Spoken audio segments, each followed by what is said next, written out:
We need to talk about Sebastian Fundora. Sebastian Fundora had an amazing victory over Keith Thurman. Absolutely dominated Keith Thurman. Stopped him and made it look easy. You know what I'm saying?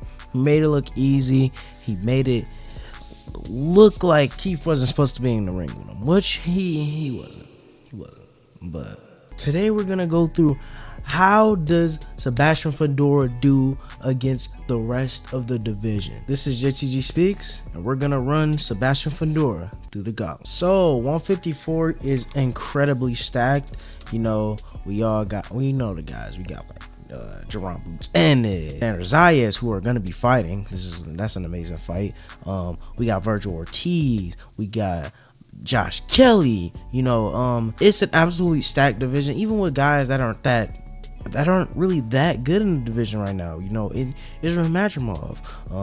Still got Bakram Murtazaliev. We still got Tim Zhu. You know, this is a incredibly stacked division. Even just the main four, or it's stacked. You know, so I'm gonna start it off with something that I think will be light for Sebastian Fundora, and that is Josh Kelly. Now, Josh Kelly had an amazing upset victory over Bakram Murtazaliev, but oh man, them late rounds, they gonna kick his ass. Them late rounds are gonna be terrible versus Fundora. Well, Fundora's already got you at range. He's already hitting you up, tagging you to the body, tagging you upstairs, hitting you with that jab all night. Is gonna be bad especially for a guy like Josh Kelly, who has cardio problems. Even in his last fight, it improved. I will say the cardio didn't improve in his last fight. You know, he made it to 12 the full distance, but you still see he got dropped by Bakram Murtazaliev, being a little, you know, not really having the best IQ. He ended up still getting dropped, but he still won the fight. I'm gonna be real. Josh Kelly is food for this division. I can't lie. He's food. Even though he has probably one of the best wins in the division right now. You know, Xander Zayas, I'd say he has the best win in the division so far as of recently, with the Abbas Barao win, which is another actual champion in the division. And I'd say second to that is Josh Kelly because of the upset victory versus Bakram Murtazaliev. But honestly, Fundora, he's gonna stop Josh Kelly in 8 rounds. Next, Xander Zayas. Now, Xander Zayas and Boots Ennis are gonna fight, so I have to do both of them. I'm gonna start with Zayas. You know, Zayas. I'm gonna be honest. I think Zayas is gonna get stopped. He's big for the division. You know, he can easily move up to 160, but I feel like I'm gonna be honest. I don't think he has anything for Fundora. And I think Xander Zayas is currently the best fighter at 154. Easily the best fighter at 154 with the accomplishments he has right now. Obviously, you know, he has a possible chance to lose in his next fight.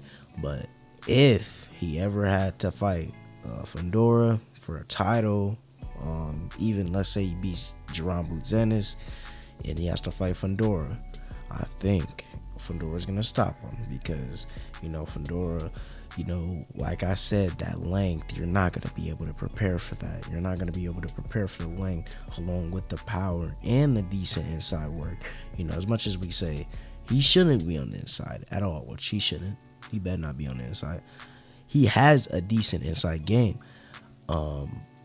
He can beat him literally everywhere. He can beat Xander literally everywhere. On the outside, in the mid-range. His best bet is on the inside. Sebastian Fundora is still scary on the inside.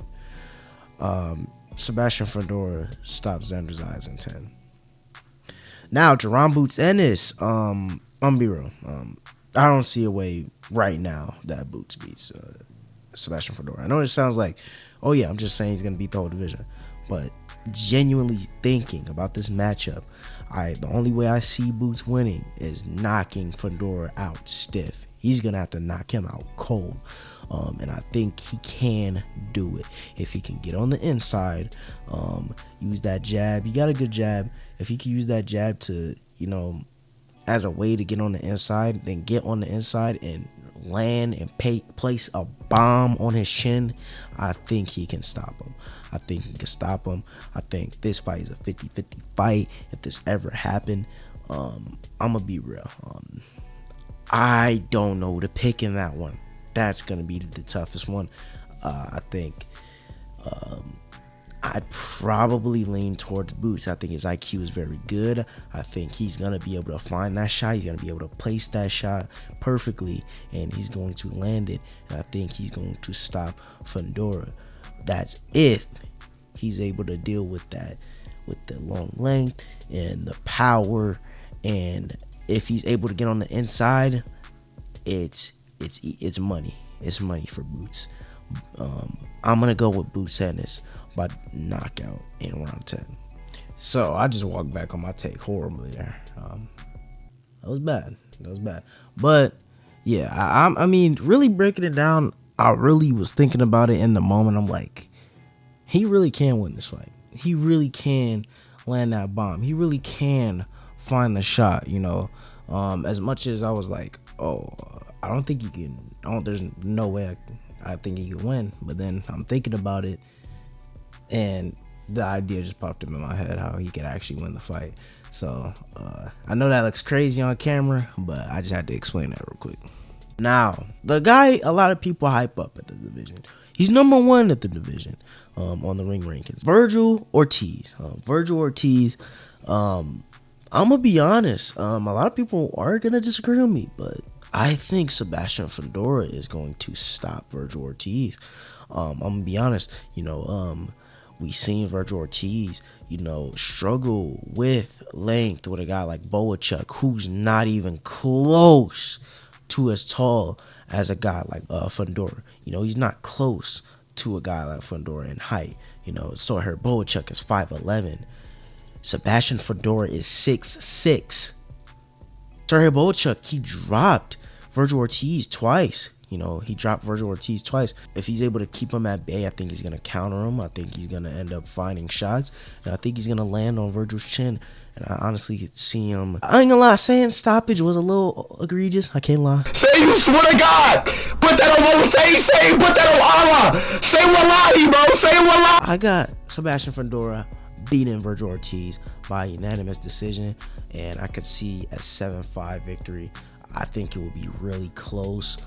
I think he just beats Vergil Ortiz right now. I gotta see a little more from Vergil.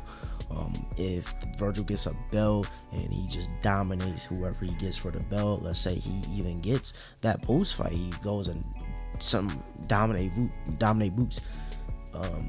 It's gonna be really hard to pick against him. I think there's ways he can win 100%. He gets on the inside with that angles, goes to the body, he can hurt Fundora. If he gets on the inside and goes upstairs, man, it's gonna get bad for Fundora. But I think Fundora can keep him at bay with that long distance, with that long jab, and I think he's gonna be able to beat Vergil Ortiz. But hope you all enjoyed the video. If you did, leave a like, comment, subscribe. I'll see you on our next video. Jesus loves you. Peace.